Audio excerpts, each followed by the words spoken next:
नमस्कार, good morning, सबको जोहार। आप देख रहे हैं बिहाने खबर। झारखंड की तमाम खबरों के साथ हाजिर हूं मैं। कोरोना के बढ़ते संक्रमण को देखते हुए झारखंड में 31 अगस्त तक अनलॉक 3 को बढ़ा दिया गया है। अनलॉक 3 में कोई बदलाव नहीं किया गया है। अनलॉक 2 में जो छूट मिली हुई थी वही छूट अनलॉक 3 में भी जारी रहेंगी। वही जिन क्षेत्रों में अनलॉक 2 में सख्ती थी वह सख्ती अभी जारी रहेगी। अनलॉक 3 में कोई विशेष छूट नहीं दी गई है। साथ ही कोरोना के बढ़ते संक्रमण को देखते हुए मास्क और सोशल डिस्टेंसिंग को जरूरी कर दिया गया है। मास्क नहीं लगाने पर सख्ती बरती जाएगी। अनलॉक 3 में भी शैक्षणिक संस्थान, मॉल आदि बंद रहेंगे। झारखंड सरकार ने होम क्वारंटाइन का सख्ती से पालन कराने को लेकर गुरुवार को एक नया गाइडलाइन जारी किया है। मुख्य सचिव सुखदेव सिंह द्वारा सभी जिलों के उपायुक्तों, वरिष्ठ पुलिस अधीक्षकों और पुलिस अधीक्षकों को आदेश जारी कर होम क्वारंटाइन को लेकर आवश्यक दिशा निर्देश का सख्ती से पालन सुनिश्चित करने का निर्देश दिया है। राज्य सरकार ने पहले भी यह फैसला किया था कि दूसरे राज्यों से झारखंड आने वाले सभी लोगों को होम क्वारंटाइन में रहना होगा। इसे लेकर 17 जुलाई को ही एक आदेश जारी किया गया था। वहीं आज जारी नए आदेश में कहा गया है कि बॉर्डर, रेलवे स्टेशन या एयरपोर्ट पर बाहर से आने वाले लोगों को पक्की स्याही लगाई जाएगी। वैसे लोगों को होम क्वारंटाइन को लेकर निर्देश दिया गया है कि उन्हें क्या करना है और क्या नहीं करना है। वहीं दूसरे राज्यों से आने वाले सभी लोगों को क्वारंटाइन ऑर्डर वाली एक कॉपी बाकायदा दी जाएगी, जिसमें डूज और डोंट के बारे में बताया जाएगा। होम क्वारंटाइन की पहचान के तौर पर बाहर से आने वाले सभी लोगों के दाहिने हाथ की सबसे छोटी उंगली को छोड़कर पक्की स्याही लगाई जाएगी। वहीं राज्य के सभी रेलवे स्टेशन और इंटर स्टेट बॉर्डर पर हेल्प डेस्क बनाया जाएगा, जहां बाहर से झारखंड लौटने वाले लोगों के रजिस्ट्रेशन की जांच की जाएगी और वैसे लोग जिनका रजिस्ट्रेशन नहीं है उनको बाकायदा रजिस्टर्ड किया जाएगा। इसके अलावा सभी बॉर्डर, रेलवे स्टेशन और एयरपोर्ट के हेल्प डेस्क में बाहर से लौटने वाले लोगों की मार्किंग की जाएगी और साथ ही उन्हें क्वारंटाइन रहने का ऑर्डर सौंपा जाएगा। होम क्वारंटाइन आने वाले मामलों में एक टीम बनाई जाएगी जो लोगों के घर जाकर करेंट टाइम में रह रहे लोगों के स्टेटस की जांच करेगी। साथ ही होम क्वारंटाइन में रह रहे लोगों के घर के बाहर होम क्वारंटाइन वाला स्टिकर साटा जाएगा, जिसमें क्वारंटाइन में रहने वाले व्यक्ति के नाम और क्वारंटाइन अवधि की विस्तृत सूचना होगी। इस स्टिकर में यह बताया गया होगा कि व्यक्ति को घर से बाहर जाने की अनुमति नहीं है। प्रॉब्लम होने की स्थिति में बाहरी लोगों के लिए भी एक नंबर उस स्टिकर में दी जाएगी। राफेल के भारत आगमन के साथ जहां देश की सामरिक क्षमता और मजबूत हो गई है, वहीं राफेल के भारत आगमन से कोडरमा के सैनिक स्कूल का नाम जुड़ने से लोग गर्व की अनुभूति कर रहे हैं। सैनिक स्कूल तिलैया के कैडेट रहे रोहित कटारिया भारतीय दल के साथ राफेल लेकर भारत लौटे हैं। रोहित कटारिया सैनिक स्कूल तिलैया झारखंड से 1994 में स्कूल में दाखिला लिए थे। वहीं 1999 में उनका एनडीए के लिए सिलेक्शन हुआ था। रोहित के पिता कर्नल सतवीर कटारिया सैनिक स्कूल तिलैया के हेडमास्टर के रूप में भी अपनी सेवा दे चुके हैं। फ्रांस से राफेल लाने वाले भारतीय दल में रोहित कटारिया के शामिल होने से सैनिक स्कूल तिलैया के शिक्षकों के साथ साथ युवाओं में भी खासा उत्साह है। सैनिक स्कूल तिलैया के वरिष्ठ शिक्षक धनंजय कुमार ने रोहित कटारिया को पढ़ाए हुए उन दिनों को याद करते हुए कहा कि रोहित काफी प्रतिभाशाली थे और पढ़ाई के साथ साथ खेलकूद और हर गतिविधि में उनका योगदान हुआ करता था। उन्होंने कहा कि राफेल लेकर भारत लौटे भारतीय दल में उनका शामिल होना उनके लिए गर्व की बात है, साथ में देश और राज्य के लिए भी गौरवान्वित करने वाला पल है। वहीं कोडरमा जिले के युवाओं ने भी इस पल को गौरवशाली बताते हुए कहा कि जहां राफेल के भारत आने से भारत की सैन्य व्यवस्था और मजबूत हो गई है, वहीं राफेल के साथ कोडरमा का नाम जोड़ने से युवाओं के बीच एक नया जोश आया है। युवाओं ने कहा कि फ्रांस से राफेल लेकर भारत लौटे भारतीय दल में कोडरमा के सैनिक स्कूल तिलैया के एक कैडेट के शामिल होने से उनका मनोबल भी बढ़ा है, जो उन्हें देश की रक्षा के क्षेत्र में जाने के लिए प्रेरित कर रहा है। नई शिक्षा नीति 2020 को लेकर भाजपा के प्रदेश अध्यक्ष दीपक प्रकाश ने कहा है कि नई शिक्षा नीति पर अड़ंगा डालने वाली राज्य सरकारों को लोग सहन नहीं करेंगे।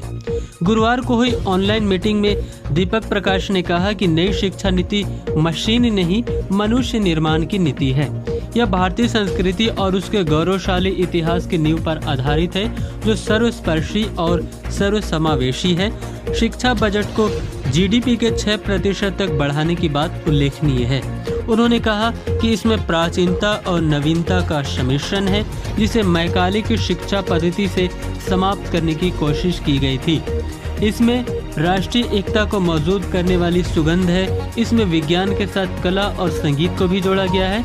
विज्ञान और तकनीक से जुड़े विद्यार्थी भी कला की शिक्षा ग्रहण कर सकेंगे। कक्षा 5 तक की शिक्षा को क्षेत्रीय भाषाओं में अनिवार्य करने से जनजाति और क्षेत्रीय भाषाओं का विकास तो होगा ही, साथ ही बच्चे भी अपनी मातृभाषा और मिट्टी से जुड़ पाएंगे। 3 दशक के बाद बहुप्रतीक्षित नई शिक्षा नीति का स्वप्न अब साकार हुआ है।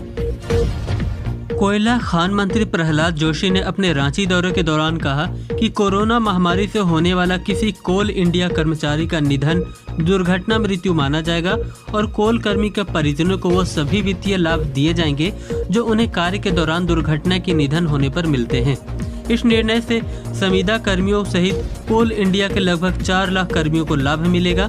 साथ ही जिन कर्मियों का कोरोना के चलते अभी तक निधन हो चुका है, उनके परिजनों को भी इस निर्णय से सुरक्षा मिलेगी। श्री जोशी ने वर्चुअल प्रेस कॉन्फ्रेंस के माध्यम से मीडिया को संबोधित किया। कोयला मंत्री ने कहा कि कोरोना महामारी के दौरान कोल इंडिया कर्मी अपनी जान जोखिम में डालते हुए लगातार शानदार कार्य कर रहे हैं।